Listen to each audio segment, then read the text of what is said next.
Please give an energetic and warm welcome to the one and only Ahmed Oza sir.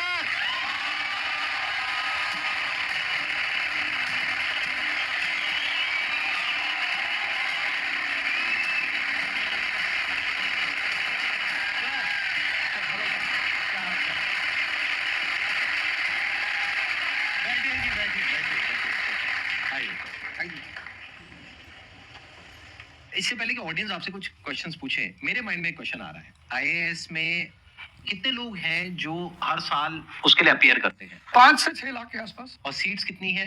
1000 approximately. तो जिनका हो जाता है उनके बारे में तो सब बात करते हैं, जिनका नहीं होता है, जिन्होंने पूरी जान लगाई और जिनका नहीं हुआ, उनका क्या होता है? उनके रिश्तेदार उनकी चिंता करते हैं। वो फिर उनकी चिंता करते हैं। मैं आ रहा हूँ, मैं आपको क्वेश्चन बता रहा हूँ। ये पॉइंट इंटरेस्टिंग है, मैं समझना चाहूंगा कैसे। मैं बताऊँ। हाँ। मैं दोनों मुद्दों पे हम सब हारने से डरते हैं, और मजेदार बात है कि वो डर हमारी हार की वजह बनता है। 98% केसेस में हारने से क्यों डरते हैं? क्योंकि हम जानते हैं अगर हम हारेंगे तो जो पीछे 3 लोग बैठे हैं ना, रिश्तेदार, रिलेटिव्स और फ्रेंड, वो जीने नहीं देंगे। आप जब भी आईएएस की तैयारी करें, पहला अटेम्प्ट आपका सीरियस अटेम्प्ट होना चाहिए। आपने तैयारी किया एंड बेसिक्स तैयार किए, आपने एडवांस कोर्स तैयार किया, आपने कम से कम मेंस के 1000 आंसर्स लिखे हैं और मिनिमम 10,000 प्रीलिम्स के क्वेश्चंस आप सॉल्व कर चुके हैं। तब आप एग्जाम देने जाइए। सिर्फ एक अटेम्प्ट दीजिए। जिसने भी पहला अटेम्प्ट सीरियस दिया उसको दोबारा तैयारी नहीं करनी पड़ती, रिवीजन करना पड़ता है। भाई आप देखो ना, जितने सारे सेलेक्ट लड़के होते हैं उसमें बहुत सारे नौकरी कर रहे होते हैं, जॉब कर रहे होते हैं। कुछ लोग मुझसे पूछते हैं सर जॉब करते वक्त तैयारी हो सकती है? नहीं, जॉब करते वक्त तैयारी तो नहीं हो सकती, जॉब करते वक्त रिवीजन हो सकता है। 3 hours per day, 4 hours per day. तो मेरी एडवाइस ये है, क्योंकि ये एक बहुत रिस्की खेल है ये। मैं खुद ही बाहर हुआ और फिर मैं कितने लोगों को देखता हूं जो 5-5, 6-6 अटेम्प्ट से बाद बाहर होते हैं। तो जिनको भी इस गेम में शामिल होना है, एक अटेम्प्ट सीरियसली आपका होता है, बहुत अच्छा है। आपको मैक्सिमम रिस्क लेना है तो आप 2 ले लो, उसके बाद अपना काम शुरू करो जो आपका सेकंड लाइन थॉट था। कोई लॉयर बनना चाहता है, कोई मेडिकल लाइन में जाना चाहता है, कोई मतलब जो भी आप एंटरप्रेन्योर बनना चाहते हैं आप करो, लेकिन अपने वो रिवीजन वाले 4 आवर बचा के रखो। आपने कितने अटेम्प्ट्स दिए थे सर? 4 अटेम्प्ट्स आपने दिए थे। और आपने कहीं से कोचिंग ली थी, यानी लाखों रुपए दिए थे कोचिंग में? नहीं, तब लाखों नहीं थे, तब हजारों थे। अच्छा, हजारों रुपए आपने खर्च करे थे और आप एक मिडिल क्लास बैकग्राउंड से थे। तो टोटल 4 साल में आपको कितना पैसा लग गया होगा? रहना, खाना, पीना, और आपने तो पूरी तैयारी करी होगी, साथ में कुछ और नहीं किया होगा? I think so. कुछ नहीं किया, बिल्कुल। तो कितना आपका 4 साल में अच्छा खासा पैसा? 5-6 लाख रुपए लगे। 5-6 लाख रुपए उस समय लगे। आज के समय पे अगर किसी को कोचिंग लेनी है तो आई थिंक इससे 3-4 गुना, 5 गुना आराम से लगेगा। तो 15-20 लाख रुपए उस इंसान का लग गया, और वो है एक मिडिल क्लास बैकग्राउंड से। अब वो कहीं ऐसा तो नहीं कि वो ना यहाँ करा ना वहां करा 4-5 साल बाद? हाँ, वही मैंने कहा कि अब आप, जब हमारे समय तो ठीक था, अब आप रिस्क पूरा नहीं ले सकते। You have to be cautious. अब इनको कॉशियस होना पड़ेगा कि ठीक है, जैसे बड़े सारे लड़के क्या करते हैं, वो 1-2 अटेम्प्ट ऐसे ही देते हैं। अब तो इनके पास 6 अटेम्प्ट है, ओबीसी है तो और ज्यादा है, SC ST है तो और ज्यादा है। और मैं कहूंगा आप किसी भी कैटेगरी से आते हैं, आप 2 अटेम्प्ट से ज्यादा कभी मत मानिए। ये पॉइंट बहुत अच्छा है कि आइडियली आपको अपने माइंड में ये रखना है कि एक ही अटेम्प्ट है मेरे पास में, मैक्सिमम अगर आपकी फैमिली अफोर्ड कर सकती है तो 2 अटेम्प्ट है। उसके बाद में अपने काम पे ध्यान देना है और इसको एज ए रिवीजन की तरह देखना है, मतलब इसको साथ साथ में चलाना है। ये नहीं कि अपने 5 साल या 6 साल लाइफ के सारे यही निकाल दिए और सारा पैसा घर वालों का लगा दिया, या उन्होंने खेत बेच दिया या लोन ले लिया। ऐसी बहुत कहानियां मैंने सुनी है सर लोगों की, और बहुत ही दर्द होता है ऐसी कहानियां देख करके। ऐसे लोगों की जो कहानियां है वो उसको सुन करके बहुत ही बुरा लगता है अंदर से। चलिए आगे बढ़ते हैं जी। Sir, I wanted to ask how to fight the basically fear that we feel. Like there are lot many fears that we face, not only in studies but in each aspect of life. There is some kind of fear. How to fight that? How to come back? How to have that courage in life? Fear बड़ी प्यारी चीज है। हमने कुछ words को बड़ा negative बना लिया है। जैसे अब बच्चा है 2 साल का, उसको तो फियर होता नहीं, उसे कुछ पता नहीं, उसने कोबरा देखा, जाके पकड़ लिया। वो तो बाद में घर वालों ने देखा तो पता चला कि भैया कोबरा पकड़ के घूम रहा है। लेकिन हम बड़े हो गए ना, अब हम कोबरा देखेंगे तो वो हमारी बॉडी की जो मैकेनिज्म है वो हमें वार्न करेगी, अलर्ट करेगी। That is natural fear. वो अच्छी चीज है। जिस चीज की आप बात कर रहे हो वो फियर नहीं है, वो ओवर थिंकिंग है। आज का जो युवा है वो फियर से परेशान नहीं है, वो ओवर थिंकिंग से परेशान है।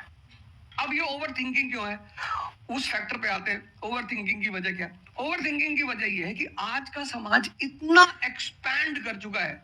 You are outside your house, तुमको तुम्हारी दोस्त मिल गई कि मैं कल लंदन से आई, क्या लाइफ है लंदन में यार, और मैं तो ये कर रही वो कर रही। आपको लगा हम पागल है यार, आइए से तैयारी कर। फिर शाम को किसी फ्रेंड का फोन आ गया कि मैं तो अब ऑस्ट्रेलिया जा रही हूँ, मैं तो वहीं सेटल हो जाऊंगी। 90s में हमारे पास इतने स्कोप नहीं थे। हमारी जो लाइफ थी वहां ओवर थिंकिंग इसलिए नहीं थी, आपने भी सर देखा होगा, क्योंकि हमारे पास इतने स्कोप नहीं थे। आज तुम्हारी जनरेशन में यू हैव मल्टीपल फील्ड्स, मतलब इतने सारे फील्ड्स ओपन है। तो जब तुम घूम के चारों तरफ देखते हो और तुम देखते हो कि तुम्हारे ही साथ के लोग बड़ी सारी फील्ड में एक्सेल कर रहे हैं, काम कर रहे हैं, अर्न कर रहे हैं, तो तुम्हारा दिमाग भागना शुरू करता है। फिर क्या होता है, हमारे पेरेंट्स हमसे ज्यादा ओवर थिंकिंग करते हैं, क्योंकि बड़े हमको लेकर कॉशियस होते हैं। हाँ। एक हमने ओवर थिंकिंग की, हम अपना संभाल ले किसी तरह। हम घर के अंदर गए, मम्मी रो रही है कि वो निशा मिली थी, 20 लाख का पैकेज है उसका। दूसरा प्रेशर तुम्हारे ऊपर आ गया। ये जो प्रेशर हम मल्टीपल फेस करते हैं, तो एक तुम्हारा प्रेशर, एक माँ बाप का प्रेशर। पता लगा बुआ जी ने रात में फोन कर दिया, क्या कर रही हो जी?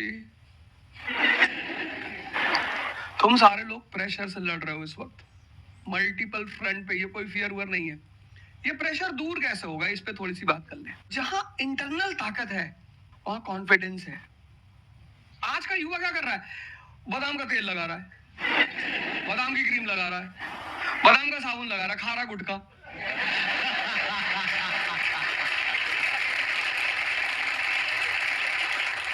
आप लोगों को चूंकि हर तरफ प्रेशर झेलना है, तो प्रेशर झेलने का सबसे अच्छा तरीका होता है इंटरनल पावर। तभी तो मैं जहां भी जाता हूं एक चीज रिपीट करता हूं, योगा करो, ध्यान करो। ध्यान करोगे मन ताकतवर हो जाएगा। सर, आपने जैसे कि अभी बोला कि मेंटल स्टेट के लिए एक्सरसाइज करो, योगा करो। तो पहले तो मैं फिजियोथेरेपिस्ट हूँ, ठीक है। मैं सुबह से मतलब योगा या एक्सरसाइज मेरा डेली रूटीन है, करना भी और कराना भी। उसके बाद भी at the end of the day मैं डिप्रेस हो जाती हूँ। ये नहीं कि मन नहीं लगता, इस चीज में ही मन लगता है, फैमिली से भी पूरा मन लगता है, ठीक है। उसके बाद भी end of the day depress हो जाती हूँ। तो उसको डिप्रेशन कैसे कम करी जाए? हम किसके साथ रहते हैं वो बहुत इंपॉर्टेंट है। मेरे एक दोस्त मेरे साथ आ रहे थे आज से करीब 7-8 साल पहले, धौला कुआं से। रात का टाइम था और हम दोनों, मैं गाड़ी चला रहा था, हम इंडिया गेट के सामने से निकले तो उन्होंने मुझसे कहा कि अब हम बुढ़े हो गए हैं। मैंने गाड़ी रोकी, मैंने कहा उतरो। उन्होंने कहा कि क्या हुआ? मैंने कहा उतरो, तो उतरो जरा। उतर गए, मैं दरवाजा बंद करो, चले गए। आज तक मैंने उनसे बात नहीं की। वो मुझसे पूछते हैं आज, अब तो खैर बात ही नहीं होती, पर वो बहुत उन्होंने कोशिश की कि अब क्या हुआ? तुम दिन भर अपने आप को मोटिवेट करती हो, काम करती हो, जब तुम वापस घर में आती हो, अपने समाज में जाती हो, तो सब तुम्हारे मेंटल स्टेटस का थोड़ी है, और तुम्हारी सारी ऊर्जा को खींच लेते हैं। इसलिए तो माँ बाप हमारी संगत पे बड़ा ध्यान देते हैं। तुम्हें लगता होगा कि माँ बाप कितने बदमाश है, माँ बाप भगवान है। उनका एक्सपीरियंस तुम अपने दोस्तों को लेके जाया करो उनके सामने।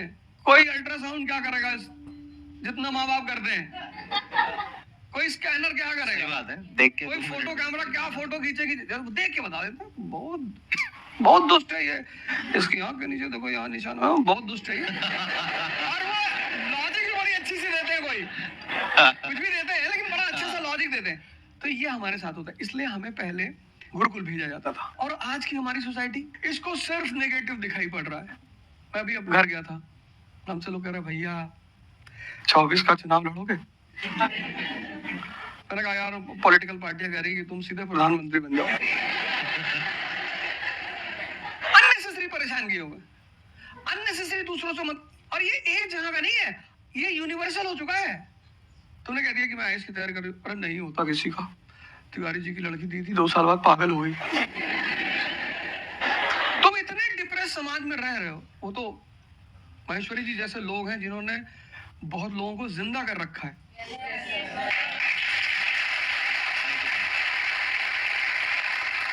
जब आपको कोई सहारा नहीं होता, आपने टाइप किया संदीप महेश्वरी, एक वीडियो आ गया, आप रिलैक्स हो गए। जब आप इन्हें सुनते हो तो आपका टेम्परेचर हाई होता है। तो एक ही आदमी को आप सुनते हो ना जिससे टेम्परेचर हाई हो, हमको सुनिए कुछ ज्यादा ही हाई हो गया।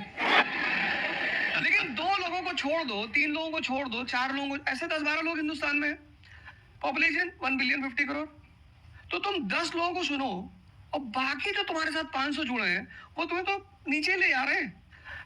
इससे बचो, अपनी सर्कल को थोड़ा सा रिजर्व करो।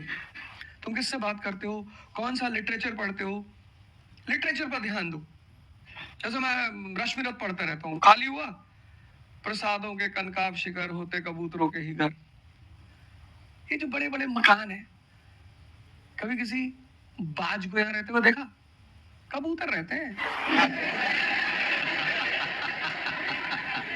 क्या लाइन है, प्रसादों के कनकाब शिखर, कितने मतलब महलों के जो बड़े बड़े शिखर, उसमें सिर्फ कबूतर रहते हैं। प्रसादों के कनकाब शिखर होते कबूतरों के ही घर, महलों में गरुड़ न रहता है, कंचन पर कभी न सोता। कंचन मतलब सोना। लग्जरी नहीं चाहिए। तुम लोग इतनी लग्जरी चाहते हो, लग्जरी आदमी को मेंटली कमजोर बनाती है। मैं आश्रम में था, मैंने ज्यादा खाना खा लिया। मेरा एक नियम है, नो एक्सरसाइज नो फूड। अगर मैं एक्सरसाइज नहीं करूंगा तो मैं खाना नहीं खाऊंगा। वहाँ एक बाबा जी, वो प्रेम में उन्होंने घी पे घी डालते चले, मैंने खा लो। फिर वो हुआ कि भाई यहाँ घूमेंगे, चारों तरफ जंगल है, डरा दिया इन लोगों ने। एक बार एक भालू एक आदमी की टांग काट के ले गया। अरे मैंने कहा आज कोई भालू नहीं आएगा, मैं जाऊंगा। फिर मैंने 4-5 लोगों को तैयार किया अपने साथ, उनको थोड़ा मोटिवेट किया कि जंगल में घूमने से ऑक्सीजन लेवल बढ़ता है। वो लोग भी तैयार हो गए कि चलो। तो हमारे साथ एक साहब अमेरिका से आए हुए थे, वो भी वॉक करने निकले, बोले हम भी चलेंगे। मैंने कहा भाई साहब क्यों जा रहे हो? कहले हम भी चलेंगे। मैं उनका नाम नहीं लूंगा। 1 किलोमीटर के बाद उन्होंने मुझसे कहा मेरे बैग में बहुत पेन हो रहा है। 1 किलोमीटर। तुम लोगों ने पता है अपने आप को कष्ट देना छोड़ दिया है। You are dying for luxury, you have become weak physically and mentally. थोड़ा थोड़ा सा कष्ट दो अपने आप को, थोड़ा टेम्परेचर हाई रखो, थोड़ा बड़े टेम्परेचर वालों के साथ रहो। हमने अपने आप को कष्ट, हम कौन सी नॉवेल पढ़ रहे हैं? Half girlfriend. अच्छी है, अच्छी है, अच्छी, मैं ये नहीं कह रहा हूँ, मैं कुछ बोल देता हूँ। अच्छी है मतलब आपने पढ़ी है।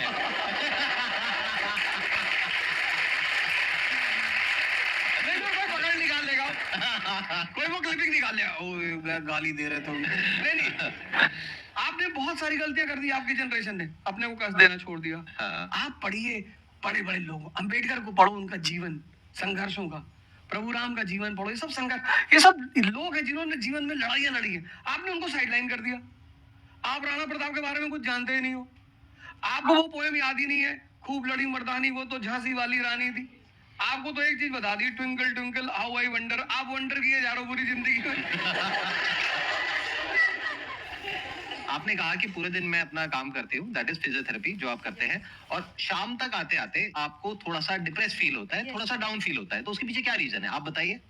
जैसे कि मैं बाकी पेशेंट देखती हूँ पूरा दिन में, हाँ हाँ बट जब मैं घर पे आती हूँ तो मैं अपने मम्मी पापा को देखती हूँ, ठीक है। जो मैं उनको कहती हूँ कि आपको ये एक्सरसाइज करनी है, ये करना है, आपके लिए ये जरूरी है, वो ये नहीं करते। तो फिर वो मुझे डिप्रेस होता है कि मैं जब सबको सही करती हूँ और मैं अपने घर में ही सही नहीं कर पा रही। आप सबको सही नहीं करते हो, आप उन लोगों को सही करते हो जो आपके पास आते हैं। हाँ, एग्जैक्टली। तो अगर आपके पेरेंट्स सही नहीं होना चाहते हैं तो उनको कौन सही करेगा?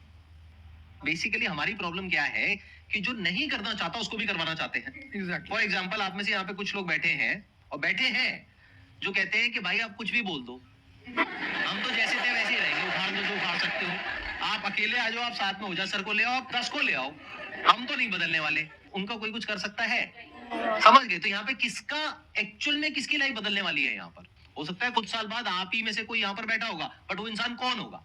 जो खुद अंदर से बदलना चाहता है ना। Yes sir, thank you sir. Please have a seat, बैठिए। मेरा संदीप सर से ये क्वेश्चन है कि जैसे हम लोग जब आपकी वीडियोस देखते हैं तो हम लोग मोटिवेटेड हो जाते हैं कि हम लोगों को गवर्नमेंट से या फिर इन सब फील्ड्स में छोड़ के अपना कुछ स्टार्ट करना चाहिए जिससे देश में एंटरप्रेन्योर्स या फिर जॉब्स बढ़े। फिर हम लोग देखते हैं आप लोगों को कि भाई यूपीएससी में एक ऐसी पावर होती है जो हम करना चाहते हैं, वहाँ पे हमको डायरेक्ट पावर मिलती है। जैसे कि मैं अगर एजुकेशन के फील्ड में कुछ अच्छा करना चाहती हूँ तो मेरे पास डायरेक्ट पावर होती है कि हम लोग वहाँ से कर सकते हैं। तो मैं ऐसा, मेरे पास ये क्वेश्चन, फिर मतलब दोनों में कॉन्ट्रडिक्शन चलता रहता है। ना कॉन्ट्रडिक्शन नहीं चल रहा है, इसे कॉन्ट्रडिक्शन नहीं कहते, इसे कंफ्यूजन कहते हैं। मतलब एक गोल होता है ना, या फिर एक मतलब हमारे पास एक टारगेट होता है कि हम ये काम करने के लिए यूपीएससी में जा रहे हैं। नहीं, सरकार जो कहेगी वो करना है। हाँ, I was about to say that. आपका क्या गोल है? आप क्यों कर, आपने क्या थोड़ी है, आपकी पार्टी का मैनिफेस्टो थोड़ी है, घोषणा पत्र। आप एक राजपत्रित अधिकारी हैं, गेजेटेड ऑफिसर। आपका जो मिनिस्टर होगा फोन मिलेगा, मैडम जी ये कस्तूरबा गांधी प्लान में अभी तक कितना काम हुआ? जी sir, I give the review in the evening sir. Okay, thank you, ठीक है मैडम, बाय, खत्म। सो आपका कहने का मतलब है कि जो सिविल सर्वेंट बनते हैं या आईएएस ऑफिसर बनते हैं उनके पास कोई पावर नहीं होती? पावर होती है जब तक जनता अपनी पावर नहीं समझती। आज की डेट में इस देश में पावरफुल कौन है? जनता। We the people of India solemnly resolve. Yes sir. ये जनता बेचारी पावर जानती है तो डीएम का ऑफिस में चले जाते, हुजूर इसको बेचारे को बताएं, नेता देखा, मेंबर ऑफ पार्लियामेंट देखा, पैर छू लिए, तेरे फूफा है? नहीं भैया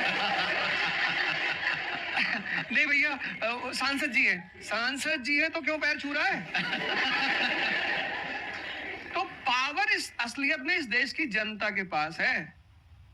चूंकि वो जानती नहीं है, इसलिए तुमको इनके पास इनको काम करने का अधिकार है। ये है the right to work, the right to implement. लेकिन चूंकि जनता अपने अधिकार को नहीं जानती तो तुम्हें दूर से दिखाई पड़ता है कि आप बेटा कंफ्यूजन से बाहर आओ, ठीक है? और ग्लैमर मत देखो। आप बेसिकली पावर नहीं देख रहे हो, आप ग्लैमर देख रहे हो। आपको जो करना है उसको डिसाइड कर लो आप, और उस रास्ते पे आगे बढ़ो कि आप कल किसी भी फील्ड के मुकेश अंबानी बन जाओ, अडानी बन जाओ, वॉरेन बफेट बन जाओ, बिल गेट्स बन जाओ। इस रास्ते पे जाओ। Thank you sir. मैं यहाँ पे थोड़ा सा ऐड करता हूँ कि जो आपने बोला ना कि ये कॉन्ट्रडिक्शन है, सबसे पहले तो जो सर ने बोला कि ये कोई कॉन्ट्रडिक्शन नहीं है, ये कंफ्यूजन है, बिल्कुल सही बात है। अब कंफ्यूजन क्या है, उसकी जड़ क्या है? आप क्या कर रहे हो, आप बस हम लोगों की बातें सुन रहे हो। यहाँ से मैंने कुछ बोला, इन्होंने कुछ बोला, दोनों अलग अलग स्टैंड पॉइंट है। मतलब इस दुनिया में आर्ट्स भी है, साइंस भी है, कॉमर्स भी है। अब आप कहोगे अब इन तीनों में कॉन्ट्रडिक्शन है। अरे कॉन्ट्रडिक्शन नहीं है, अलग अलग लोगों के लिए अलग अलग स्ट्रीम्स है। डिपेंड्स अपॉन कि आपकी प्रेफरेंस क्या है, आपकी प्रायोरिटीज क्या है। तो आपको तीन चीजें देखनी पड़ेगी, एक अपना पास्ट, अपना प्रेजेंट और अपना फ्यूचर। कि पास्ट में आपने कैसा परफॉर्म किया है। अगर आप पढ़ाई में बहुत अच्छे रहे हो तो आपको क्लियर नजर आएगा कि अच्छा मुझे पढ़ाई से रिलेटेड कुछ करना है, तो वहां से रास्ता क्लियर हो जाता है। बट अगर आपके दिमाग में 24 घंटे बिजनेस आइडियाज घूमते रहते हैं, जहां भी जाते हो वहां पे गोलगप्पे खा रहे होते हो, आपके दिमाग में चल रहा होता है अबे इतने पैसे ले लिए, उसमें से इतने का गोलगप्पा, इतने का पानी है, पानी तो इतना फ्री होता है, मेरे से लिया 20 रुपए, ये तो 5 रुपए का काम है, तो 15 रुपए इसके पास में गए, कितने लोगों ने एक दिन में खा लिए, इतने पैसे कमा लिए, व्हाटएवर। अगर इस तरह का आपका माइंडसेट है तो वहां पे एंटरप्रेन्योरशिप, स्टार्टअप, इन सब चीजों का बेनिफिट है। तो हर रास्ता हर एक के लिए नहीं होता है। तो ये आपको कैसे समझ आएगा? अपने पास्ट को देख करके। दूसरा, अपने प्रेजेंट को देखो कि आपके पास में क्या रिसोर्सेज हैं। सोचने से क्या होता है, आपको ये भी तो देखना पड़ेगा आपके पास में क्या रिसोर्सेज हैं। उसके बेस पर आप सोच सकते हो ना। कल को आप कहो कि मैं एक ऐसी एक टेलीकॉम कंपनी लॉन्च करूंगी जो कि जियो को कंपटीशन देगी, ठीक है, सोच लो।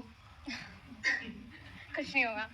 क्या है पीछे, बैकग्राउंड क्या है, आपके पास में क्या रिसोर्सेज है, Nothing. How are you going to compete. तो आप फालतू में कुछ भी सोच रहे हो ना। तो यहाँ पे कॉन्ट्रडिक्शन क्या है, कंफ्यूजन क्या है? कुछ भी नहीं।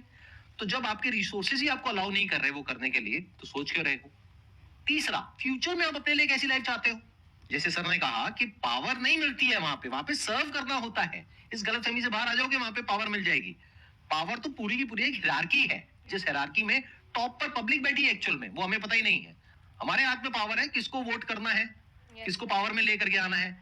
फिर उनकी पावर के अकॉर्डिंग आगे पावर का डिस्ट्रीब्यूशन होता है, पॉलिसीज का डिस्ट्रीब्यूशन होता है, फिर उसको इंप्लीमेंट करना होता है। तो आपको देखना है कि आपको एग्जैक्टली लाइफ में चाहिए क्या है। कि अगर आपका माइंड है बहुत ज्यादा क्रिएटिव, कि आपको हमेशा दिमाग में आइडियाज घूमते रहते हैं कि कुछ अजीब करना है, कुछ अलग करना है, ये करना है, वो करना है, तो फिर वो रास्ता आपके लिए नहीं है। क्योंकि वहां पे आपके पास में पावर नहीं है, रिस्पॉन्सिबिलिटी है। But once you go in the entrepreneurship space, वहां पे रिस्पॉन्सिबिलिटी नहीं है, वहां पे पावर है, Creative. Power to create. अब आपको देखना है कि एट द एज ऑफ 42, 48 आप किसके जैसा बनना चाहते हो। अगर एक टीचर बनना चाहते हो तो ये रास्ता है। उसके अलावा जिन्होंने यूपीएससी को क्रैक किया है उन लोगों को आप लाइफस्टाइल देख सकते हो, वैसे बनना चाहते हो बहुत बढ़िया, मेरे जैसा बनना चाहते हो बहुत बढ़िया, किसी और के जैसा बनना चाहते हो बहुत बढ़िया, बट किस बेस पर? अपनी पर्सनालिटी को देखो ना, क्या लाइन हो रहा है। सर एक्चुअली आपका सेशन देख के मैं पब्लिक स्पीकिंग सीख रहा हूँ, तो कॉन्फिडेंस बढ़ाने के लिए जो आसपास के स्कूल है ना, स्कूल क्लासेस जो है उनके पास मैं जाता हूँ बच्चों को थोड़ा सा ये करने के लिए। तो मैं जाके वहाँ पे रश्मि रथी सुनाता हूँ, मेरे को आती है थोड़ी थोड़ी, तो मैं वो सुनाता हूँ, छत्रपति शिवाजी महाराज के बारे में सुनाता हूँ। तो उन बच्चों का मैंने थोड़ा नोटिस किया, तो वो क्या कह रहे थे मुझे कि सर जो टीचर है अभी जो सिखा रहे हैं, वो बस सब्जेक्ट के बारे में बताते हैं और बोरिंग तरीके से सिखाते हैं, ना कोई एक्स्ट्रा कुछ एक्टिविटी नहीं करवाते, कुछ नहीं करवाते। और जब ऐसा कोई एडिशनल गेस्ट आता है जो कुछ एडिशनल सिखाता है, तो उनका माइंडसेट थोड़ा चेंज होता है कि सामने वाले टीचर से भी वो वही एक्सपेक्ट करते हैं। तो मुझे कभी कभी लगने लगा है कि मैं जाके गलत कर रहा हूँ, या वो टीचर का और स्टूडेंट का देखने का नजरिया बदल रहा है, तो वो वही से वो एक्सपेक्ट कर रहा है और उनका मन वहीं पे नहीं लग रहा है वो सब्जेक्ट में। तो अभी मैं क्या काम करने के दो तरीके हैं। एक, आपको काम करना ही है, कोई ऑप्शन नहीं है। एक है आप किसी भी कीमत पे काम करना चाहते हो। जैसे मैं किसी भी कीमत पर पढ़ाना चाहता ही हूँ। इसने मुझे इज्जत दिया, सम्मान दिया, प्रेम दिया। मैं एक शादी में गया था 2 दिन पहले, लोग दूल्हे दूल्हे को छोड़ के मेरे पास आ गए। दूसरा बेचारा वो स्टेशन में क्या किया, हमसे मैसेज किया होगा तुम यहाँ से चले जाओ। तो उनके भाई ने मुझे मैसेज किया, बड़े भाई ने कहा वो यार तुम यहाँ से जाओ, शादी नहीं हो रही है। मतलब वो द्वार 4 वगैरह सारा प्रोग्राम था, वो सब बाहर हो जाओ सर, हो जाओ सर। तो हमारा जो देश का शिक्षक है उसके मन में कोई मोटिवेशन नहीं है कि वो क्यों पढ़ाए। जैसे हमारे घर मामा आए हमारे, उनके आने पे हम बड़े खुश होते थे कि मामा आए। क्यों? क्योंकि हमें पता था कि जब जाएंगे तो पैसा लेके जाएंगे। इस देश के शिक्षक को, सरकार को कुछ ऐसा करना चाहिए कि उसके मन में एक मोटिवेशन हो कि 6 बजे का स्कूल है, वो सुबह 4 बजे पहुंच जाए। कुछ ना करे इस देश की सरकार, सिर्फ उनको वीआईपी का दर्जा दे दे। फिर आप देखना, पैसा तो कौन नहीं कमा रहा है, शिक्षक सम्मान चाहता है। तो मैं अपने टीचरों से पुराने मिलता हूँ, तो जैसे कहीं मिल गए वो सड़क पे, मैं खड़ा हो गया, रोक दिया सब, हाँ सर, अब पैर चले, तुरंत ऐसे सीना उन्हें चौड़ा कर लेते हैं कि हमारा बच्चा है जी। शिक्षक एक दुनिया की ऐसी लॉबी है जिसको सम्मान चाहिए। आप लोग कहीं भी अपने पुराने टीचरों को मिला करो, ठीक है, हो सकता है उन्होंने आपको कभी मारा हो, डांटा हो, कुछ बोला हो, लेकिन अब आप उनको थोड़ा सम्मान दे दिया करो, उससे बड़ा उन्हें फील होगा। हमारे देश के शिक्षकों के पास इनर मोटिवेशन की कमी है।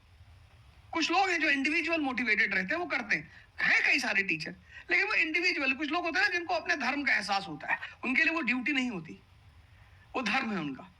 तो वो तो जैसे भाई आप जाके आप धर्म के रूप में कर रहे हैं, 2-4 टीचर और भी कर रहे हैं, 10 टीचर और भी कर रहे हैं, लेकिन सरकार को टीचरों को कुछ तो ऐसा करना चाहिए कि उन्हें फील हो कि नहीं यार ये हमारा देश है, ये हमारे बच्चे हैं, हमें इनको बनाना है और ऊपर उठाना है। तो अगर सरकार कुछ ऐसा कर देगी ना, सेल्फ मोटिवेशन दे देगी, अरे फिर तुम देखना इस देश के टीचरों। सर इसमें आपसे बात करते करते ना मेरे माइंड में एक सॉल्यूशन आ रहा है, क्योंकि एज एन एंटरप्रेन्योर मेरे माइंड में सिस्टम्स एंड प्रोसेसेस घूमते हैं। मतलब मेरे माइंड में ये घूमता है कि कैसे एक प्रॉब्लम है उसको सिस्टम में कन्वर्ट कर दिया जाए, जो कि वो काम अपने आप हो जाए। क्योंकि ऐसे बहुत ही कम टीचर्स होंगे जो अंदर से मोटिवेटेड होंगे। तो ये थ्योरेटिकली तो बड़ा अच्छा लग रहा है सुनने में, बट हजारों में कोई एक आध होगा। बिल्कुल बिल्कुल। तो अब मेरा स्टैंड पॉइंट क्या है कि क्या हो अगर जैसे हम ई कॉमर्स वेबसाइट्स पे जाते हैं, वहां पे प्रोडक्ट के रिव्यूज होते हैं। रिव्यू कौन देता है? जो कस्टमर है। तो टीचर का रिव्यू कौन दे सकता है? जो बाहर बैठा है उस कमरे से वो, या जो कमरे के अंदर बैठे हैं। तो अगर कुछ ऐसा सिस्टम हो जाए, एक ऐसा प्लेटफॉर्म बन जाए गवर्नमेंट का जहां पे सारे टीचर्स लिस्टेड हो और based upon the number of reviews and the quality of reviews उनको रिवॉर्ड दिया जाए। अच्छा, वो ऑटोमेटिकली कि मतलब जो नंबर 1 पे आया उसकी सैलरी डबल, कि अगर उसकी 50,000 है तो 1 लाख। बहुत अच्छा सोल्यूशन। और जिसके इतने रिव्यूज आए, यानी जिसके 4 स्टार या उससे ऊपर आए, उनकी सैलरी सीधा डबल हो गई। तो फिर देखो क्या मजा आता है। फिर हिस्ट्री पढ़ाने का जो स्टाइल है ना, वो सारे टीचर्स आएंगे अवध ओझा सर के चैनल पर और आ करके सीखेंगे भाई क्या कहानी है ये, ऐसे कैसे पढ़ाएं कि बच्चे दीवाने हो जाए। और फिर अपने आप को अपग्रेड करेंगे। नहीं तो अपग्रेड करने की मोटिवेशन कहाँ है? जैसे एक एंटरप्रेन्योर होता है, उसके पास में तो मोटिवेशन होती है कि अगर मैंने अपने जो भी प्रोडक्ट है, सर्विस है या काम है, उसको अपग्रेड किया तो करते ही मेरे को इमीडिएट रिवॉर्ड मिलेगा। जैसे सेल्स टीम में अगर आप कहीं पर काम करते हो, कितने लोग सेल्स डिपार्टमेंट में है, अलग अलग कंपनी में जो जॉब कर रहे हैं, तो सेल्स में इंसेंटिव का एक सिस्टम होता है। तो वहां पर क्लियर पता होता है कि मैंने ये टारगेट अचीव किया तो ये है। तो एक क्लियर कट टारगेट होना चाहिए which is measurable, not theoretical but actual. Objective not subjective, कि ऑब्जेक्टिव एक टारगेट होना चाहिए in terms of numbers which can be calculated, and a transparent system जहां पे स्टूडेंट्स वोट करेंगे और जो टीचर्स जीतेंगे पूरे इंडिया लेवल पे या स्टेट लेवल पे उनको बुला करके जो हमारे देश के प्रेसिडेंट हैं या प्राइम मिनिस्टर है वो आकर के रिवॉर्ड देंगे। Yes sir.